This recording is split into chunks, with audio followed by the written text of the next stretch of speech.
Imaginez-vous un jour, vous terminez vos études, vous êtes plutôt brillant, vous commencez à travailler, puis vous décidez de vous lancer en politique. Mais vos débuts sont compliqués. Mais vous n'abandonnez pas, vous travaillez d'arrache-pied jusqu'à ce que vous commencez à concurrencer les plus grandes personnalités politiques de votre pays. Mais sauf que les ténors de la politique de votre pays vous jalousent. Je dirais même qu'ils vous détestent. En effet, vous avez un réel franc-parler. Vous dites à n'importe qui ce que tout le monde pense tout bas. Et rien qu'à cause de ça, le peuple vous adore. Mais à la veille d'un événement marquant de la politique de votre pays, vous êtes froidement assassiné. Derrière vous, l'enquête est bâclée et les commanditaires ne sont jamais enquêtés. Ça, c'est un assassinat politique classique en Afrique. Et pour contextualiser un peu tout ça, je vais vous proposer 4 assassinats politiques en Afrique. Histoire que vous compreniez un peu à quel point le monde politique est sombre. Et avant de commencer la vidéo, n'oubliez pas de liker, de commenter, de vous abonner si ce n'est pas encore fait. Et pourquoi pas partager la vidéo à un proche. Sans plus tarder, let's go!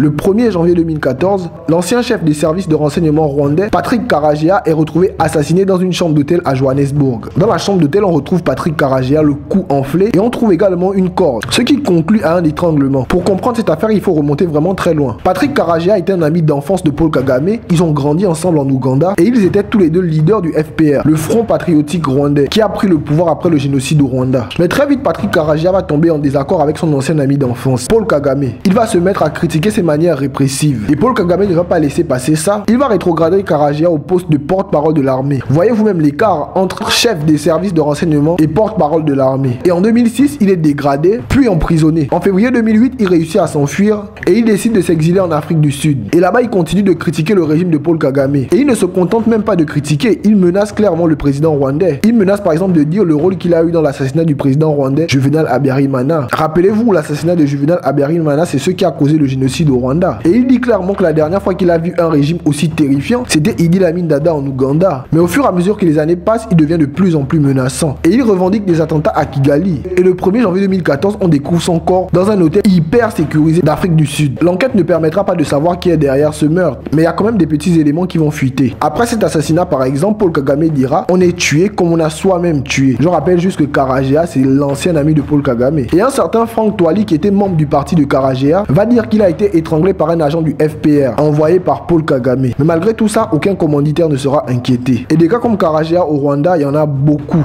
Et c'est souvent le même scénario.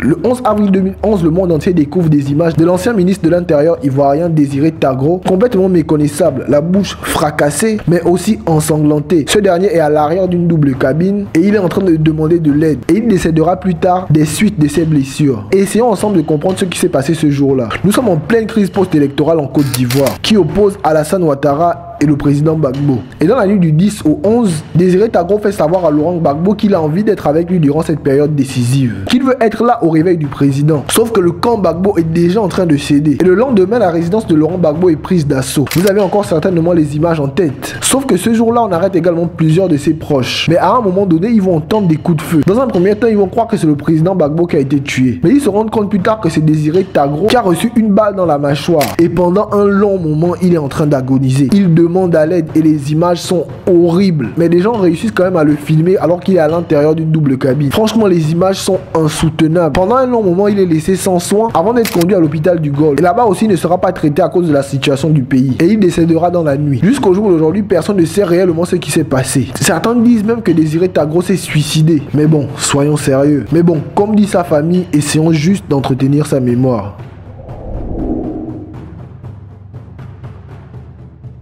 Le 23 mai 1990, c'est l'opposition gabonaise qui va prendre un énorme coup à la tête avec la découverte de l'opposant Joseph Redjambé dans un hôtel de Libreville. Je rappelle juste que cette histoire est très floue, donc on va juste se baser sur les faits. Allons-y d'abord sur le déroulement de cette journée. Le mardi 22 mai 1990, Joseph Redjambé devait rencontrer une mystérieuse femme à l'hôtel Douai à Libreville. Pour la petite histoire, cette dame, on ne connaît absolument rien d'elle, sauf qu'elle serait certainement d'origine ivoirienne. Et même là, rien n'est sûr. Et le motif de cette rencontre n'est pas précisé non plus. Toujours est-il que Joseph Redjambé arrive en début d'après-midi à l'hôtel Douai en compagnie de son chauffeur. Il rentre dans l'hôtel, son chauffeur reste au parking. En principe, il n'était pas censé mettre du temps. Les heures passent et il commence à se faire tard. Je dirais même très tard. Et inquiet, le chauffeur décide d'aller voir la famille pour expliquer la situation. Et c'est comme ça qu'avec la famille, ils arrivent à l'hôtel Douai. Douai, je sais vraiment pas comment ça se prononce. Ils arrivent à l'hôtel, ils montent au 6e étage et quand ils ouvrent la porte, ils tombent sur le corps de Joseph Rinjambé. Mais bizarrement, au premier abord, on ne constate rien sur son corps. Pas de blessure, pas de bleu, rien du tout. Mais après observation, on se rend compte que le défunt a été piqué par une seringue. Et sur la base de ces faits, le procureur va demander l'ouverture d'une enquête. Mais sauf que la personne avec qui Joseph Rinjambé avait rendez-vous ce jour-là va disparaître dans la nature, comme par magie. Et l'enquête sera bâclée. L'assassin, comme les commanditaires, seront tranquilles, jamais inquiétés. Mais pour le peuple gabonais, c'est le régime en place qui est à l'origine de cet assassinat. Et de sérieuses manifestations vont commencer à Libreville et à Port-Gentil. Et je vous assure, de toutes les fois où j'ai entendu parler de manifestations au Gabon, et je crois que ces manifestations-là sont les plus terribles. Les Gabonais étaient en colère. Pourtant, les Gabonais ne sont pas hostiles aux Français. Mais à cette période-là, les Français étaient clairement menacés. Certains sont même rentrés en France. Et ils vont brûler l'hôtel dans lequel a été assassiné l'opposant. Et pour beaucoup, Joseph Rinjambé, c'est aussi la conférence nationale de 1990 au Gabon. Et dans cette conférence, Joseph Rinjambé a joué un rôle essentiel. Et pour beaucoup, c'est lors de cette conférence-là qu'il aurait dit des choses qu'il ne devait pas dire. Mais tout ça, ce sont des suppositions. Ce qui montre le plus à quel point Joseph Rinjambé était aimé par les Gabonais, c'est qu'en 41 ans de pouvoir de Omar Bongo, la période où il a le plus failli quitter le pouvoir, c'est après cet assassinat. Je pense que si pendant les 41 ans de pouvoir d'Omar Bongo, il a tremblé, c'est certainement durant cette période. On entend parfois, maintenant à Libreville, demander votre démission. Ah bon? Mais vous me l'apprenez?